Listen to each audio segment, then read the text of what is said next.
Moin Moin and welcome to Ralfs Foto-Bude. Yeah, today I show you the Olympus XZ-2. That's a nice compact camera with a 4x zoom, 28 to 112 millimeter. Yeah, it's a little bit similar to the new Fujifilm X20 or the Pentax MX1 or the Sony RX100. The XZ-2 has a 12 megapixel sensor. And one of the nice features, the turnable monitor goes like this up and like this down. And it's a touchscreen monitor. I like touchscreen monitors very much because you can use the touch focus option for the very fast focusing on a special point. I'll show you later how this will work. So on the front we have this small lever. You can change between manual focus and autofocus. That goes very fast and easy, so you don't have to go through menus. And you have the function button. You can press the button. I'll show you in the menu how you can customize this button. You can give the button different settings.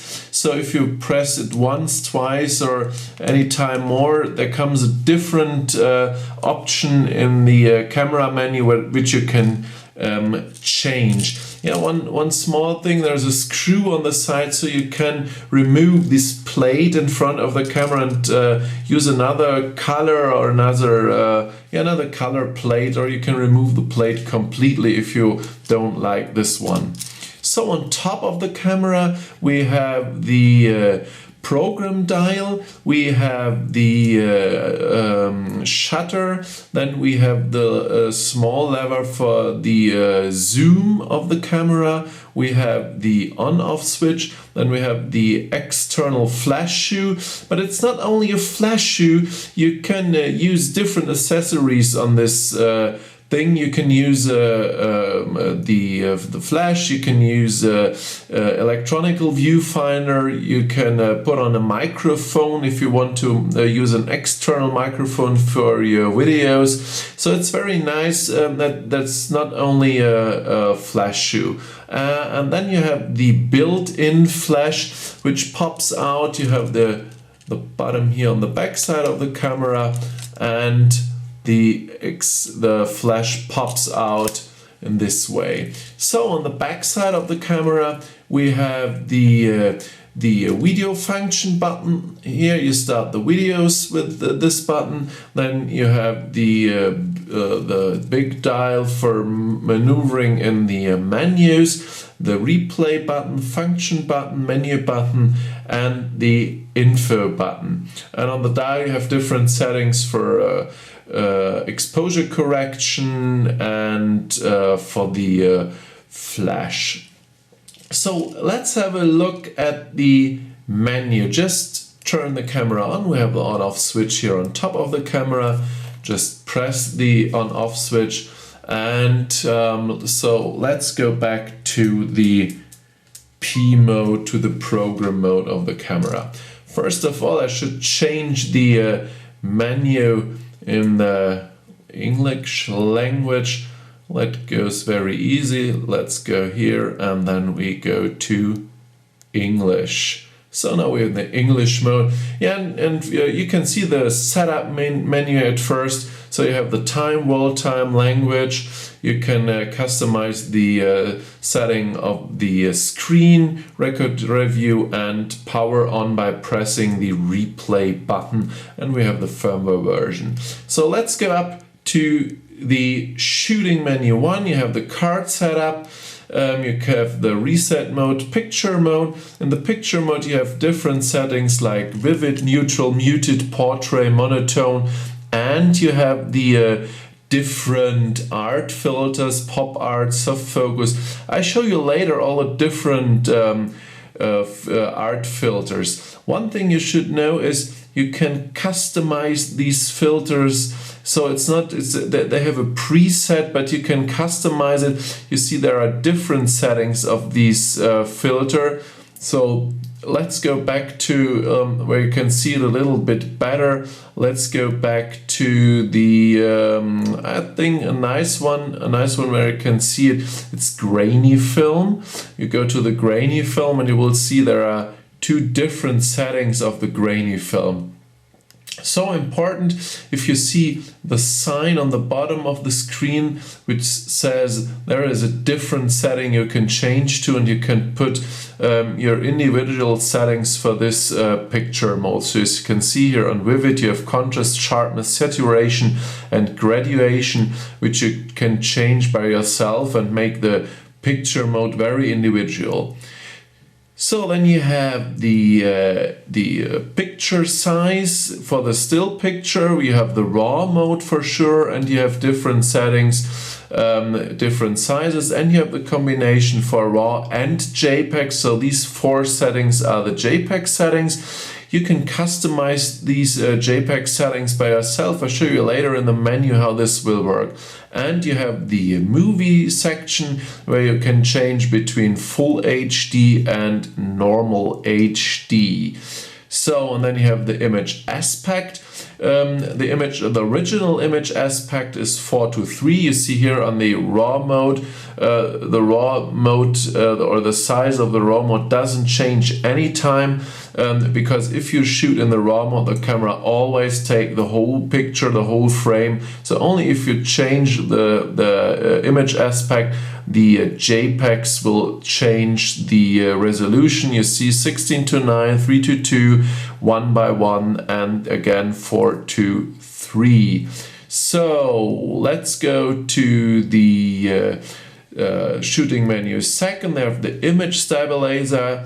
Then you have bracketing. There you have different settings of the bracketing. You have the AE bracketing for the exposure, white balance bracketing, ISO bracketing, and art bracketing. Here you can make art bracketing. That's very nice because you can set different art filters. You shoot once and the camera gives you like 2 or 3 different filters, and you have one original picture on the memory card and 2, 3, or 4 different art bracketing pictures on the memory card. So that's very nice. Then you have the flash exposure correction and different flash settings, and you can put an tele extender, 1.7 tele extender on the XZ-2, so you get a little bit more focal length in the tele area. This tele converter is called T-Con 17 for 1.7. This says 1.7 is the factor. So let's go to the playback menu. On the playback menu, you can do different things like a dia show, a movie. You can show the pictures in sequence. You can edit the picture. You can turn the picture. So the problem is I didn't have any pictures on the camera. So let's shoot one picture so I can show you how this will work. So let's do one picture. Go back to the menu. Go back to the playback menu, and here we have the different effects. You can make a slideshow, you can set the interval, so it's very nice. So you can turn the picture, you can edit the picture, print, preset, and connect it to a smartphone. Editing pictures goes like this. You start it and you see you have different settings. Set OK, you go to the picture, you make it JPEG editing, then you can red eye fix, you can change the size, the aspect. So there are some built-in features who gives you a little bit chance to change the pictures. So then we go to the biggest one, that's the custom menu. And in the custom menu, you have quite a lot of settings you can change. Let's start with the AF mode. There you can go to the single autofocus. Then you have the macro mode, continuous autofocus, and you have the manual focusing. I'll show you how this will work later. Then you have the AF area. You can change between the 7:5 area or a single dot or a 9 for 9 squares. So there are different settings for the AF area. The home setting is if you press the button here on the dial, it goes to the customize home setting. In this case 7x5. You have the AF illumination, that's in front of the camera. There you have the AF light, which gives you the chance in darkness that the AF still works. Oops, sorry, changed that. Face priority. Face priority, nice feature in the face priority. You have the focus on face, and then you have the focus on an eye which is nearest to you. Then you have a focus on the red eye, and you have a focus on the left eye. So it's very nice, the different face detections for the XZ-2. Then you have the manual focus assist. Then we go to the button functions. At the button functions, we have the FN button number 1. That's the one you see here, and you can give the FN button different settings like ND filter setting, auto exposure lock, the preview, white balance. As I said, you can go to the autofocus home setting and the digital teleconverter. And you can change if you want to use the tele extension. I usually use the ND filter, so the camera has a built-in ND filter. So if it's very bright outside and you want to take pictures with the big aperture or a long exposure time, you need the ND filter, because otherwise the picture get overexposed. So I like to have it on the FN button because I can change it very fast.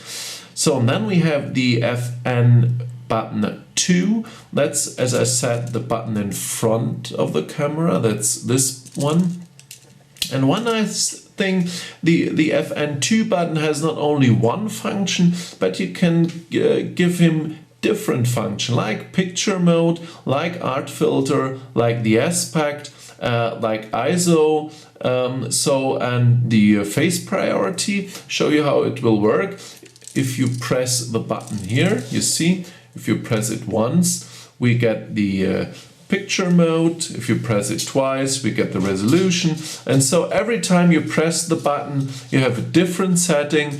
So that's very nice, because so you can use the camera very easy. If you want to change one thing, just press it 2 times or 3 times, and then you are in the right setting. So let's go back to the custom menu. So then you have the dial functions. In the dial functions, you can set which function the dial in front of the camera, this one has, and which function the dial on the back side of the camera has. So in this case, if you have the program dial on P, the camera and the dial in front of the camera make the program shift, and the dial on the back side of the camera makes the exposure correction. You can change this in a way you like to use the camera. So there are different presets you can change. And so for every part for the of the camera, you can change it. If you want to go to the art filter, the dial in front changes the art filter, and the dial on the back side gives you the exposure correction. So that's very nice, because so you can use the camera very easy, and you can change the different settings very easy. Here is the lever function, what I said. Usually you change between manual focus and autofocus, but also you can change between the different zooms. So you can not only use this lever to change the focal length in the zoom mode, but you also can change the focal length by turning the dial in front of the camera. But I like more the difference to change between manual focus and autofocus. You can change the dial direction and you can lock it. So you have the HDMI output, video output, PAL or NTSC. Then you have the volume of the different clicks, USB mode. So and then you have the info settings, and in the info settings you can set which info you want to see if you press the info button. So you can image only, overall, highlight, shadow, and the histogram. So it works like this. If you press the info button, now you have all the informations on the screen. If you press the info button, you get no information. You get the 3D level meter on the screen, and you get a little information, and you get the histogram, and again you have no information. So that's the function of the info button, and you can set it in the way you like it. So if you only want to have nothing on the screen and the level meter, so that's easy, you can change it in the settings. So let's go to the display again. So you can set a display grid if you want. You see there are different display grids you can choose from. And then one very important thing, you have the control settings. Let's see, you have in the control settings, you have the live guide, live control, and live SCP. And in my opinion, you should activate this in every setting, because I show you how this will work, because this gives you a nice control. As you see in every point, I activated all the three things. So what happens is, if you have the info with the most important camera functions on the side, if you press the OK button, you see I'm in a grid on the camera. So I can use the touch screen. If you want to change the ISO, I just tap on the screen, and now I turn the dial in front of the camera, and you see the ISO setting will be changed. If I press the OK button, you see there's the ISO change on the top of the, press again, on the bottom of the screen, and now I can change it like this, or with the front dial, or by just pressing the left or the right button. So that's very easy to change. But the problem is, you see you won't see the scene perfect. So one thing, if you have this, you can press the info button a little bit longer, and you see you have all the informations on the side of the screen, so you will see, you're able to see the scene. And now if you press the OK button, you can just change all the settings in the camera by going down or turning the front dial, and turn the back dial to change the different point you want to change. And if you turn the front dial, you change the setting of the point. So it's very easy to change. But one thing, you see the touch screen won't work in this setting. So even if you press here, nothing happens.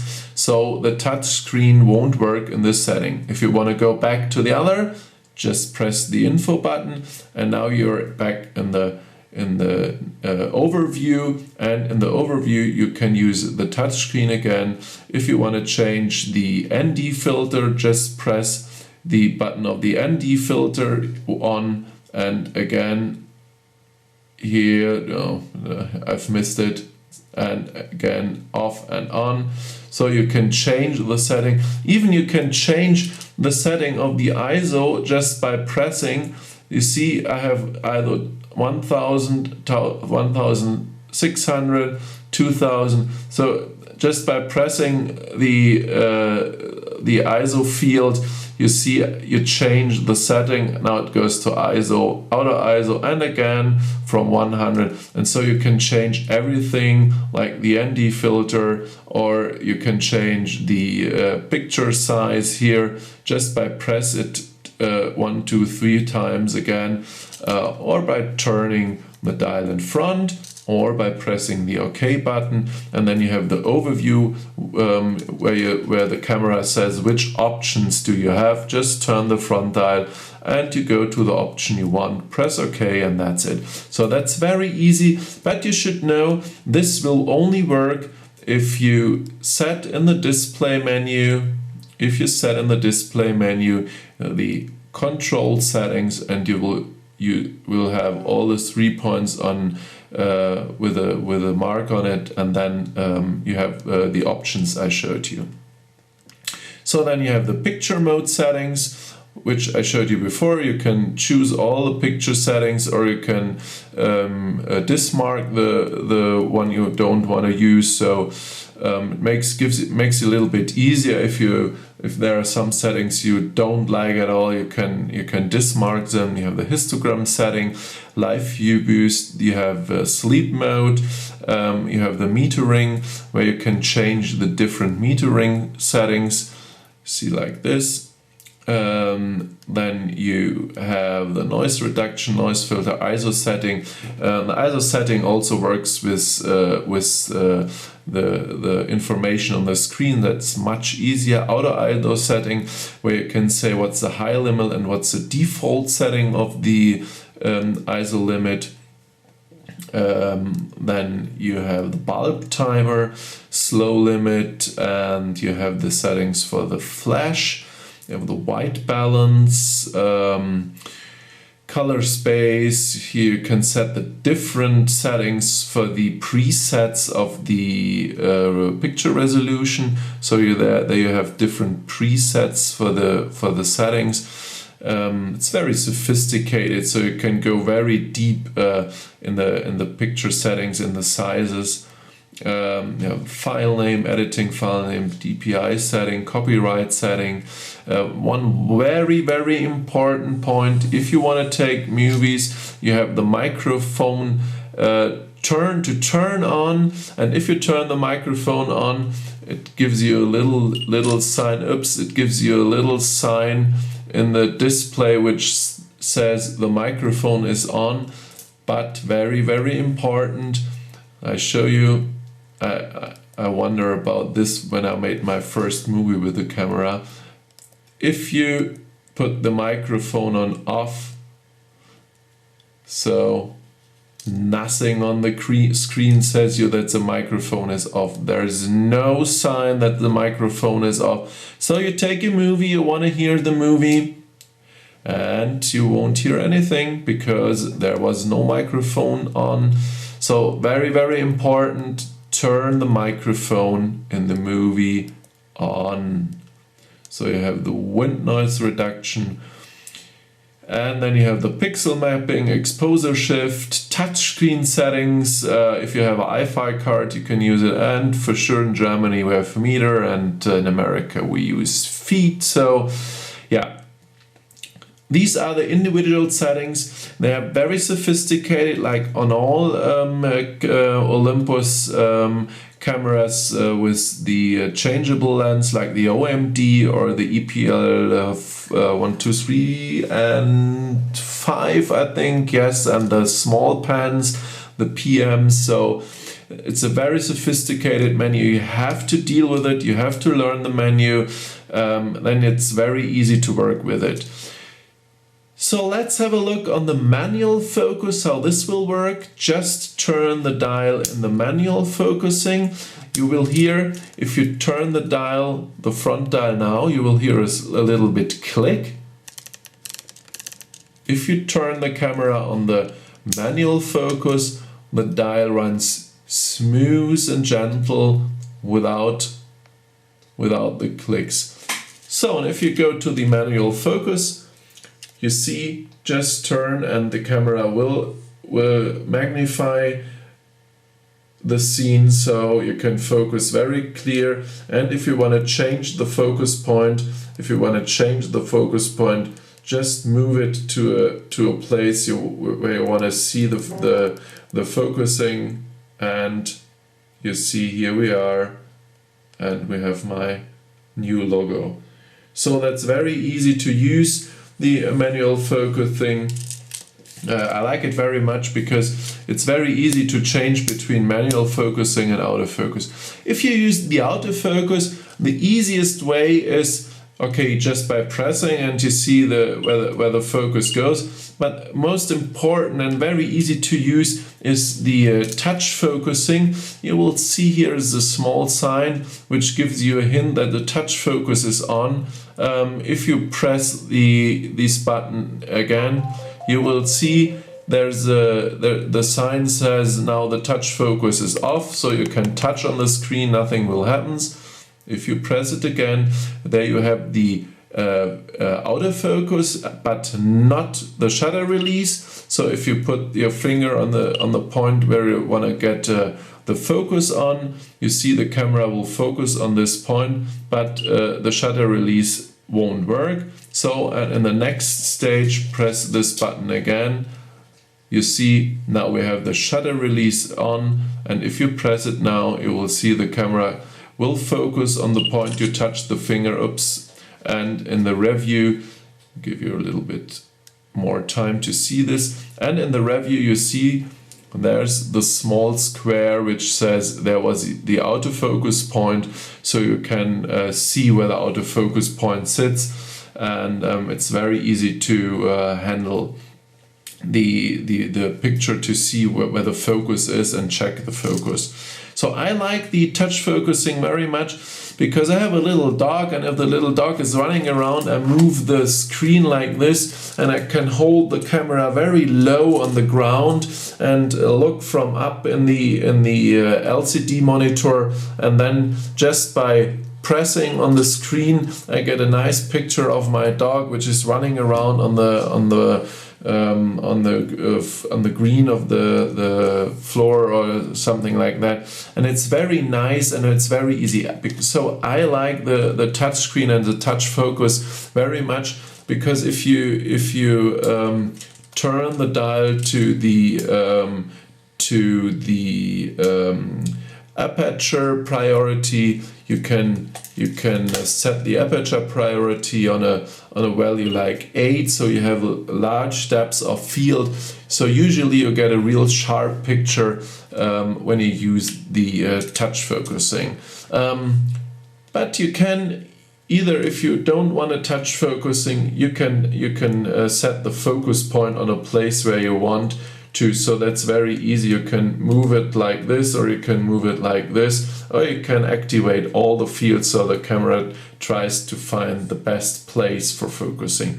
So you have different focus possibilities to change from, and you can use the one who fits your needs for taking the pictures best. So then we have the different settings here on top of the camera, the different programs. We have the normal program. We have the normal program mode. We have aperture and shutter speed priority. Then we have manual, where you can set the aperture and shutter speed by just dialing the front dial and the back dial. So you see, if you turn the back dial, there's the aperture. If I turn the front dial, there's the shutter speed, and here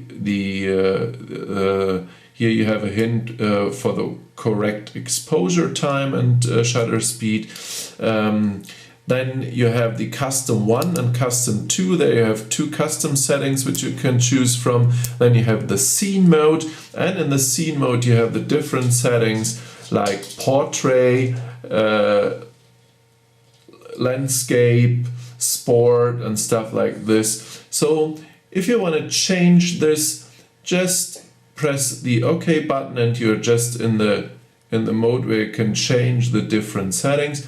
Or if you have set the camera to the right function, if you have set the camera to the right function, there's a much easier way, and the easier way is only turning the front dial, and you see, if you turn the front dial, you see there are the different settings, and that's much easier. But you have to set it in the menu, and then it will work very easy and works very fine. So, and on the next point, we have the art filters, and in the art filters we have the pale light, color, light tone, grainy film, as I said, pinhole diorama, cross process, gentle sepia, dramatic tone, key lime, pop art, soft focus, and here we are back pre-light color. And as I said before, you have these small sign on the bottom of the camera which gives you a hint that you can customize it. Here on the side you have the hint also, so you can customize it. And if you go like the grainy film or the pinhole, just go to the different settings and you will see the different settings in these example pictures. So you see there are the 3 different settings to choose from.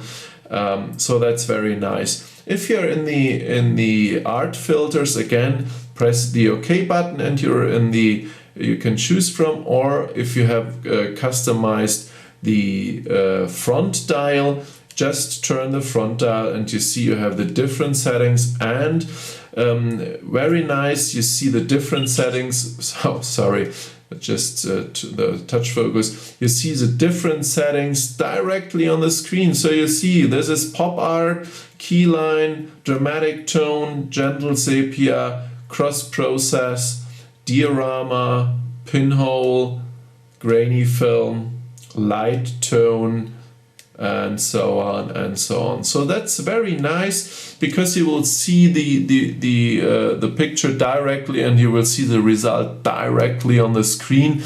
Also for this, it's important that you use the correct settings again in the display mode, because this is what I said, the control settings. You will see the only if you have the live control on, then you will see the different results of the settings directly on the screen. So that's very important to know.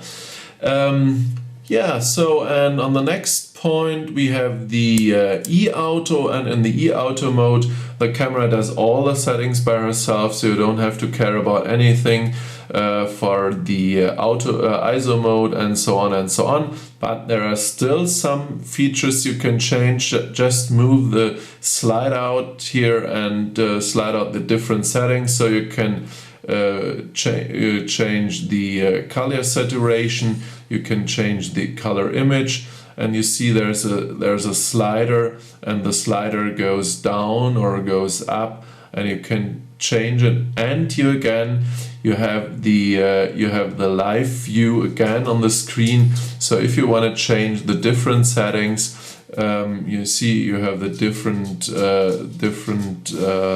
sliders here where you can change it. So you have a lot of different settings you can choose from, also in the ER mode, and that's very nice. Yeah, so these are the main settings. One thing I told you before, you have these flash shoe for the external flash. You can put different things on it. One very nice thing I like very much, that's the electronic viewfinder. So if you're taking pictures outside in the bright sun, you won't see a lot of on the LCD monitor, and therefore you put the electronical viewfinder on the camera, and so you have you can change between the viewfinder and the LCD screen. And so here we go with the LCD screen, we go to the viewfinder, and so that's the result of the viewfinder. Let's get a little bit more sharpness. You have the correction dial here on the side, where you can change the dioptries. So let's see, it's a little bit difficult with this viewfinder on the camera. Here we are. So that's it, and you can use the menu button. Press the menu button, and if you just a second please. Now we go to the menu, just a second.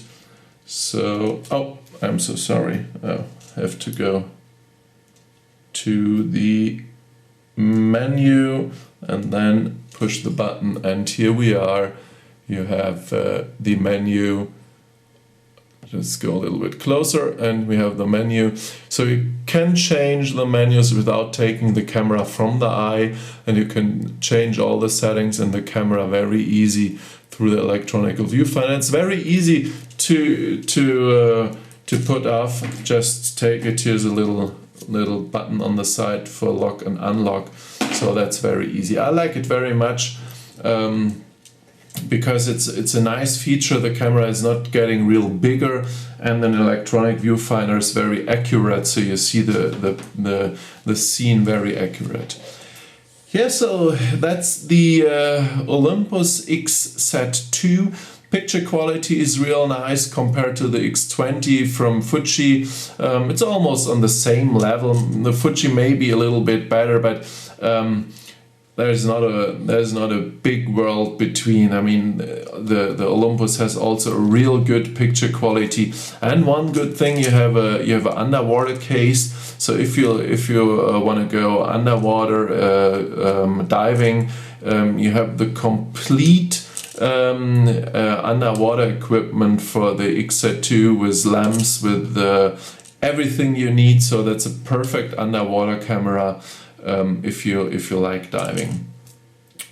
Yeah, so this is my review of the Olympus XZ-2. I hope you enjoyed my review. I hope it gives you a little bit of idea how the camera works, and it gives you a little bit help to use the camera in a perfect way. And I hope you will come back again on my YouTube channel. There are a lot of more movies to see, and in the next few weeks there comes a lot of more movies to see from new cameras. So stay tuned on my YouTube channel and on my internet site. Just by now only in German, maybe later also in English. I'd like to thank you for watching me and say bye bye and moin moin.